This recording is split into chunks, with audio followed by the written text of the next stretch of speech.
We look tired. It's been a long day. It's 9:30. It's Friday night, and we left here at. Did we leave at 8 o'clock this morning? Yeah, we left at 8 and got breakfast. No. Yeah, so day 3 of the Bourbon Trail, and we went to Maker's Mark first this morning. That was at, I think, so 2 of us had a tour starting at 10. So my mom and I did the Behind the Bourbon tour, and that was 2 hours long. It's from 10 to 12, and it was about a 30-minute drive to get there. So we left here, we left our Airstream at 9. We went and picked up at my parents at their hotel, and ate breakfast in the car on the way. And then the guys had, so Josh and my dad had a tour at 10:40, and they were just on the regular tour. So I couldn't get all 4 of us on the same tour because I booked that one. We weren't going to go there because it's 30 minutes away and there's so much other stuff to do here around in Bardstown. But then we heard the tour was really good, so I booked it at kind of, not the last minute, but later than like I booked all the other ones, so I couldn't get us all on the same tour. So yeah, the Behind the Bourbon tour was really cool. The couple that bought, that started Maker's Mark, the wife really cared a lot about the campus itself and the grounds, and you can just really tell that, it was a priority for them. They kept a lot of the trees. There's a creek running right through the campus and under some of the buildings. Like, it's a really picturesque setting. They do things a lot differently than a lot of the others. They rotate their barrels in the rick house. They sample the barrels probably like 5 times in the whole process. Mm-hmm. They have one mash bill. They have one recipe for their bourbon, and so everything you see that's sold with Maker's Mark name brand, it's all from one recipe, and all the different tastes and flavors and things come from how long it's in the oak barrel. And then they do have one kind of separate thing where for some of them, they open up the barrel after several years and they put oak staves into the barrel, which is like a wine making thing. Then they close the barrel back up and age it longer. So everything they do, everything that tastes different is just the time and the barrel. Yep.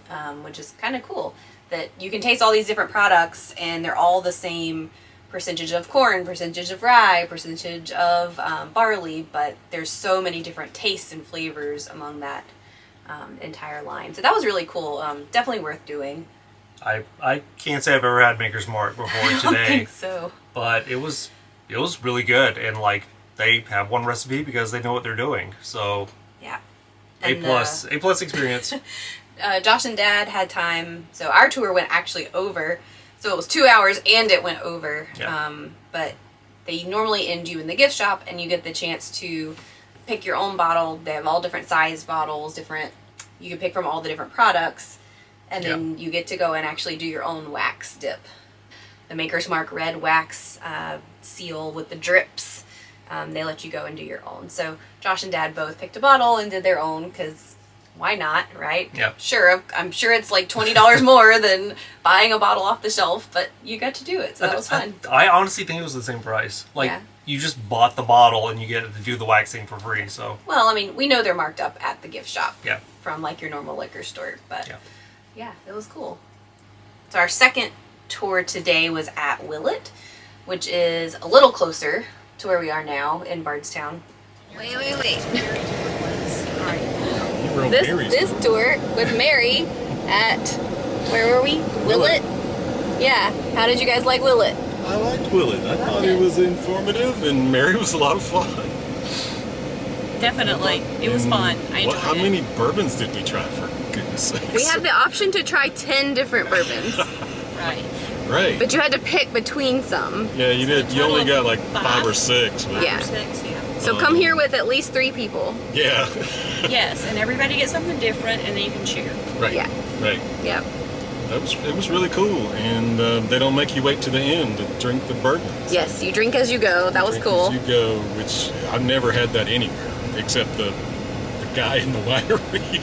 Except for Maker's Mark. Yeah, Mom and I did the Behind the Bourbon tour at Maker's Mark, and you drink. You start with a drink. Yes. And then you drink as you go. You drink as you go. It was nice. Yeah. Kind of spread it out. I like the drink as you go better than the 5 bourbons at the end. Is that what you did? Yeah. At Maker's Mark, you did Maker's Mark 5 at the end. Was it 4 or 5, Josh? It was 4 in the water.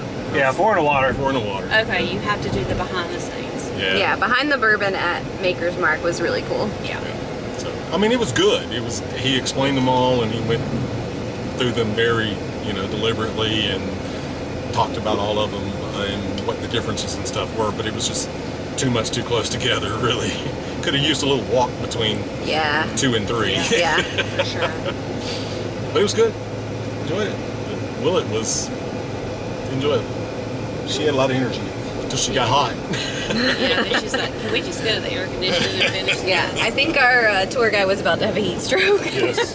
But it is like in the 90s today, so She kept she's rinsing her excused. face with water.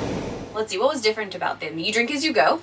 So you show up, they have a nice, like the first floor of their building is all the gift shop and the tour check-in.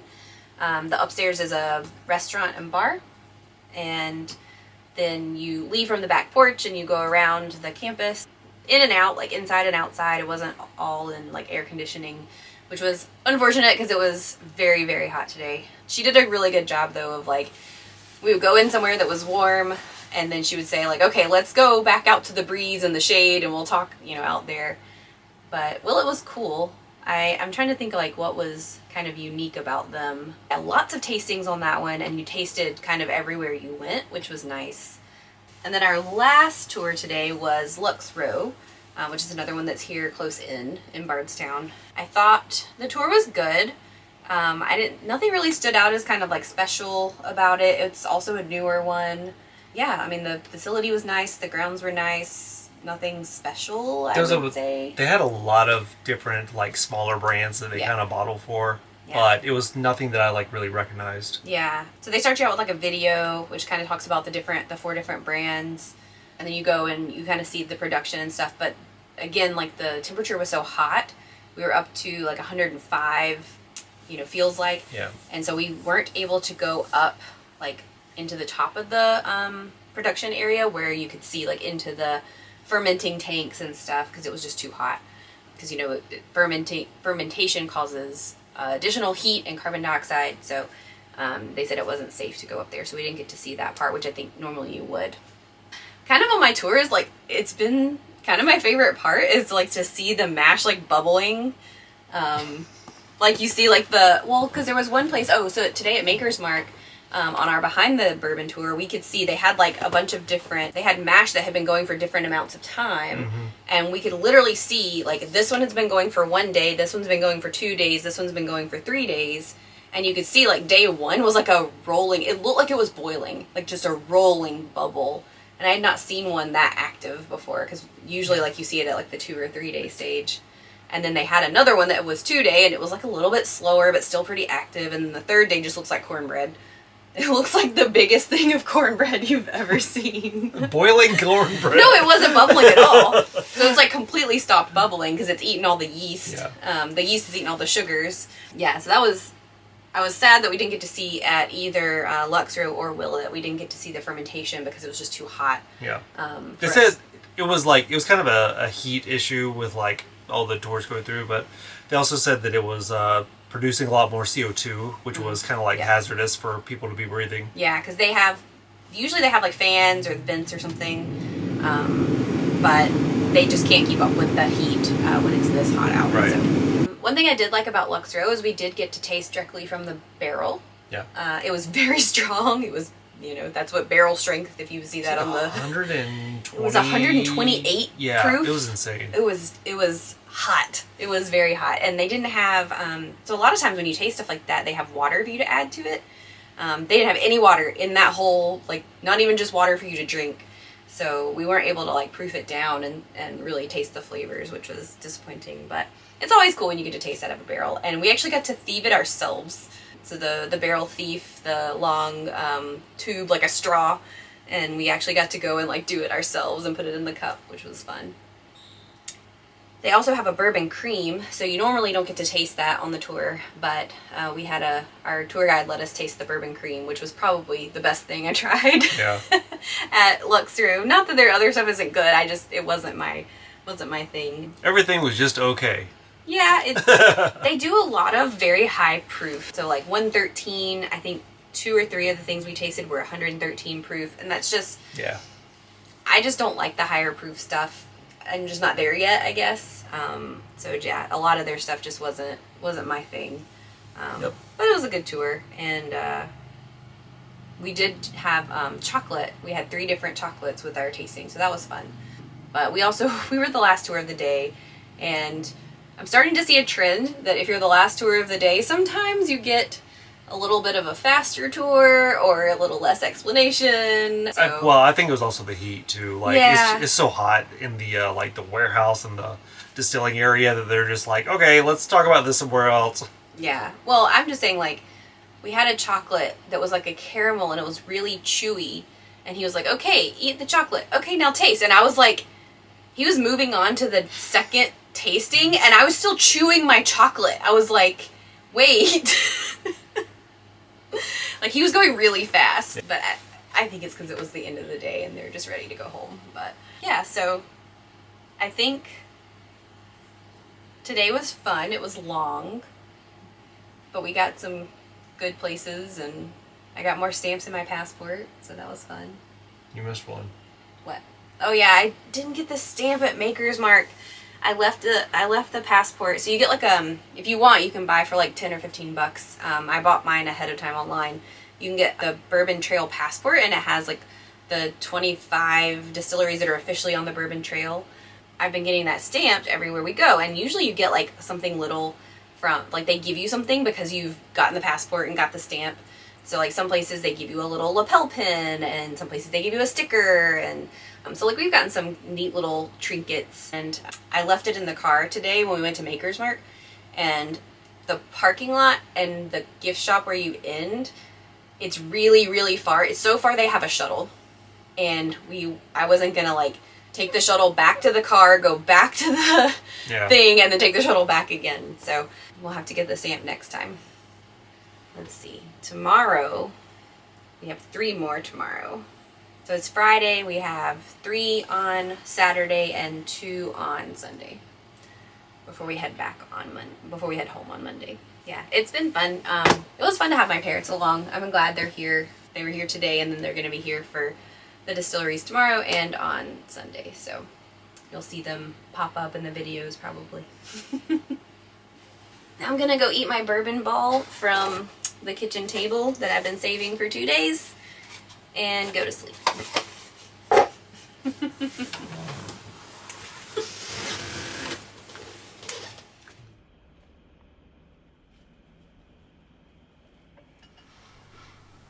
So unfortunately, we didn't do any more talking to the camera after day 3, I think.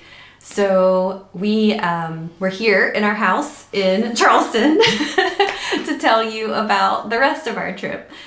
On day 4, we started out with Four Roses, which was also not something that I had previously. I don't even know if I had tried Four Roses. Your parents drank Four Roses a lot, so I mean, I think we've like sampled before, but we've never had like a drink or anything made with Four Roses. Yeah, I think I'd heard a lot about the Four Roses small batch being like one of the good like budget bourbons or something, but I don't think I had ever actually had it before that. And we started off our day there. It was an early morning tour, which was actually really nice in the summer because it was so hot. We could get at least one tour in before it got too bad outside. And I don't know if I talked about before, but a lot of the distilleries do a summer shutdown, and Four Roses was in the middle of their summer shutdown when we visited. So we didn't get kind of the full normal tour, but we did what they called the summer sip and stroll, which was actually really fun. It started out in their kind of welcome center, and they handed out drinks in Four Roses tumblers that we got to keep as a souvenir, which is still one of my favorite souvenirs from the whole trip. And it was a really good cocktail too. And we drank those as we walked around the property. And we didn't get to go into all the buildings, but we did get to go in a select few. And you really got to see how this is kind of has been retrofitted to allow for the tours. Right. It wasn't really made with tours in mind. Right. And you can tell that this is an operation that was built maybe kind of in the lower days of bourbon when it wasn't such a popular beverage. Yeah, because I think Four Roses had changed hands a couple of times, and they belonged to Seagram's, and they were at one point they were doing a lot of like international shipping and stuff. So this is very much like a older factory just cranking out spirits. Yeah, I think for a long time they did blended whiskeys instead of bourbon, and you could really just tell when you walked into the buildings. It was a very different vibe or experience than a lot of the other distilleries we went to. I think there was a lot of walking on that tour, which wasn't too bad because they said it was first thing in the morning, so it wasn't too hot. And then at the end, we did a nice seated tasting, and we got to bring home our water glasses. Mm-hmm. That was another souvenir. So we got 2 souvenirs from this tour, which we still have and use all the time. And yeah, I think there was one cool thing about Four Roses that I didn't know before, which is that they have 10 different mash bills. Yep. So most of the distilleries, so we talked about how Maker's Mark only has 1 mash bill, and on the other end of that spectrum is Four Roses, who has 10, and they have 4-letter codes for all their different mash bills, so you can look at your bottle and see like which mash bill you have, which was neat. Yeah, it'll tell you like the mash bill, which is like everything that all the ingredients that they put into the build, and it also tells you like what strain of yeast they use for each mash bill. Right. Yeah, because they have 3 strains of yeast. Ugh. It's crazy. You start learning about bourbon and then you just go down a rabbit hole. So after Four Roses, we went to Woodford Reserve, which of course is another old name in bourbon. Yes. And they have the buildings to prove it. They have some buildings from the 1800s, some of the original rick houses still there. They have a plaque on them that says what year they were built. And that was really cool. We actually got to go through one of those. Yeah. It was really neat. This was another one where there was a lot of walking. Our tour guide was like a Woodford historian. She had stories for every place we stopped. I really liked that they gave us little mini bottles of water when we checked in. So it was starting to get hot. We were there for the midday tour. It was starting to get hot. They gave us bottles of water as we checked in. And then every time we stopped somewhere where there was AC and we could sit down, there was more water. Yeah. Really appreciated. I think I still have a couple of those little mini, like Woodford Reserve labeled bottles of water. So yeah, lots of walking, but there was a lot of hills. Oh, yes. So it was a lot of walking, a lot of hills. But they also had like 1 or 2 like golf carts that like followed the tour around. So if you're just like not feeling it, or if it was too hot or something, they would like give you a ride. Yeah, that was really nice. So the one downside to having our amazing guide, who was a just historian of Woodford, is that our tour was running a little behind. And we did take a couple of stops. Like there was a really neat, the barrel run. So it's how they move barrels from one side of the property to another. Like, so they fill them in one place and then they roll them down this barrel run to put them into the storage warehouses. And we stopped for a good probably 10 minutes and watched barrels roll. It's all just gravity. So they just have a very slight incline. And the barrels just roll down the incline really slowly. Yeah. And we stopped to see that. But that also put us behind on our tour. So we get to the tasting at the end, and we literally had 5 minutes.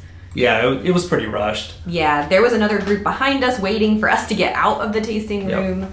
And I'm really sad about it because that was the coolest tasting experience up to that point that we had experienced. So I have these little guys.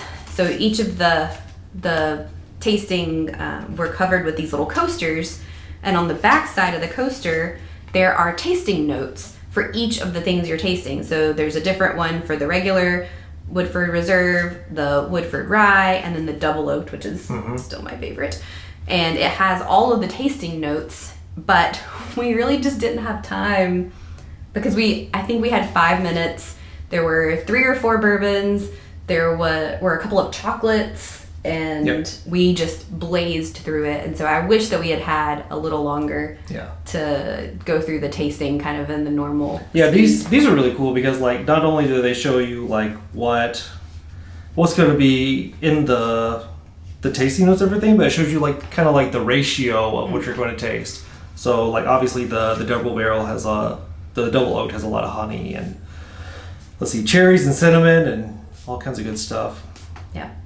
Yeah, really cool. I wish everybody else did that. Yeah, these were, that's why I still have them 6 months later. They're so cool. So our last tour of day 4 was Castle and Key. And this place is, you want to talk about history. Oh, that was a museum in itself. It was. Just the grounds are a museum to bourbon. Yeah. It's the old Colonel Taylor distillery is the site where that was. And they still have the big castle that they had built and the railroad going right in front, which apparently he tried to get people to come and tailgate there. Maybe the first tailgate. I don't know. Yeah, I'm pretty sure that was the first tailgate. By train car. Yes. And the buildings, so they had bought this old, the people who own it now, so Castle and Key Distillery, bought this old, rundown distillery that has a lot of history, wanted to save it, and they are going kind of building by building, restoring things. And so it's about half done, or it was last summer. There's still a lot of ruins and buildings that, have no roof and things like that. But then there's all the amazing, they've kept the key-shaped underground spring, which is the key in Castle and Key. Yep. And that's actually where you start the tour. Mm-hmm. So our tour guide was a hoot. I don't know that my parents really liked him, but I thought he was hilarious. Yeah. So very entertaining. He spoke loud enough that he didn't need the little headphones that all the other tour guides have. Yeah. But my parents thought he was yelling at us the whole time. So I thought he was great. And you get to go into all the buildings that are, the production, and then at the end you have a seated tasting. And it was a really cool, seated tasting at a bar. You walk up and there's a bar top, and you're sitting around the bar just having drinks with friends. I thought that was really cool. And yeah, what else did you like about it? The grounds were right beside the river, so it was just a really pretty place to come visit. And I think after the tour we hung out for a while. We got some free drinks. They were handing out a bunch of free drink coupons along the tour. They were making you do trivia and answering questions and stuff. So I think Rachel and I both got free drinks. Mm-hmm. Really, really pretty place. They did a really good job of preserving the buildings too, because a lot of the distilleries that we went to, it was, in this building there used to be this, and then we've remodeled it and put it into this. But Castle and Key did a really good job of this used to be the boiler building, because there's the boiler still here. So they literally just put the roof on and brought it back up to code and left all of the artifacts that were in the building. I think the gift shop that we were hanging out in was one of the boiler rooms, and there's still old mechanical stuff everywhere. It was really fascinating to go to. Yeah, I would, even if you can't get on a tour, I would totally recommend stopping there and just have a drink. They have a separate little building that's I think it's a newer building, maybe it's an old building that just looks new. Cats. There's a bar, a actual bar in another building, and you can go in and get a drink and take it out and enjoy the grounds. We were there in the middle of summer, but there was lots of shade and the spring, and it was beautiful. I can't remember what it was. It was there was an old silo or something, and they had turned it into a speakeasy, and that was part of the tour. You got to go into this secret door and go to a speakeasy for the tasting part of the tour, which was really cool. So that was day 4. Yep. And then we had 2 more distilleries to end out our entire adventure on day 5. And we started with Buffalo Trace.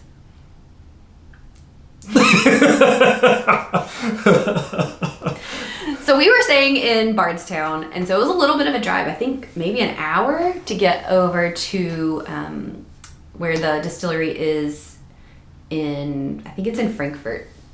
It was a drive. It was it was pretty far out. We had not really left ourselves enough time. Of course we booked the tour ahead, but we were getting there, which normally you pull up to the distilleries. If you're 10 minutes early, you're totally on time. That's plenty of time to get in, check in, find your group, and get going.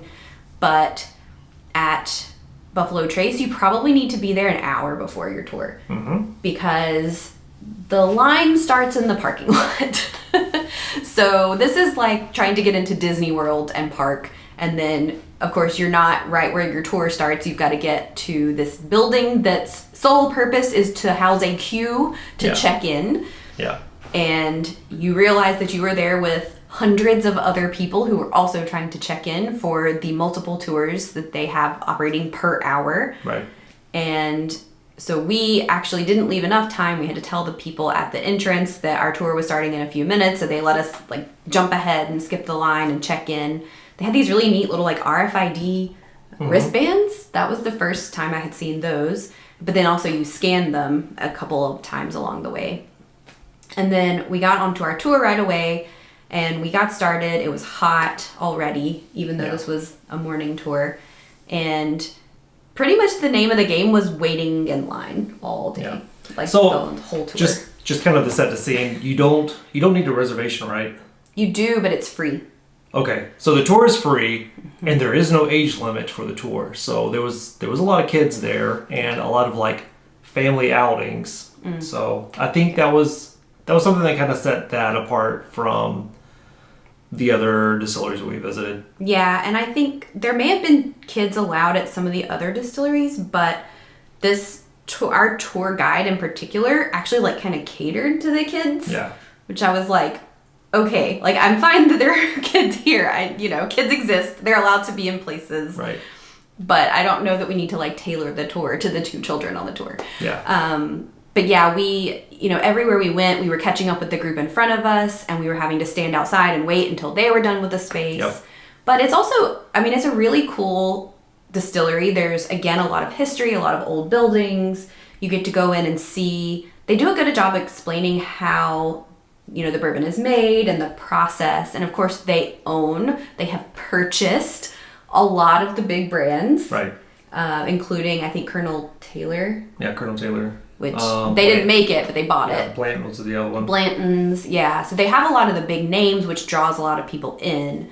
And that also makes it kind of an issue in the gift shop. Yes, yeah. So I think we got done with the tour. We wanted to buy a few things. They have the biggest and best gift shop of any of the tours we went on. But they also have the most crowded gift shop. Yeah. And I'm not entirely sure if you have to go on a tour to be able to shop at the gift shop. That's not usually the case, but it might be. Because we had to scan our wristbands. Yeah, the gift shop was not anywhere near like where we started our tour. So Right. I'm not sure if you can like bypass that or not. And I don't know. there was also like, I think there was supposed to be a restaurant that wasn't open or it was. I don't know if there was a restaurant. Oh, maybe there was a restaurant. Yeah. I really don't remember. We waited over an hour to check out. Yeah. So we wanted to buy a couple of things because, again, they had one of the best, if not the best, gift shops on the entire tour or on the entire trail. And so there were a couple of things again, this is our next to last stop. So I had really wanted to bring home a barrel stave and had not been able to find one at any of the other 13 distilleries that we had gone to. And I finally found one. So I was going to stand in line either way, but it was literally an hour. And yeah, it's just, be prepared. It was a good tour. I think if we had gone earlier on our adventure, we probably would have felt, we wouldn't have realized that the lines were kind of unusual. Yeah. But this was really the only place we ever stood in multiple lines to do every single thing along the tour. So Property was beautiful. Buildings were, of course, like, very historical.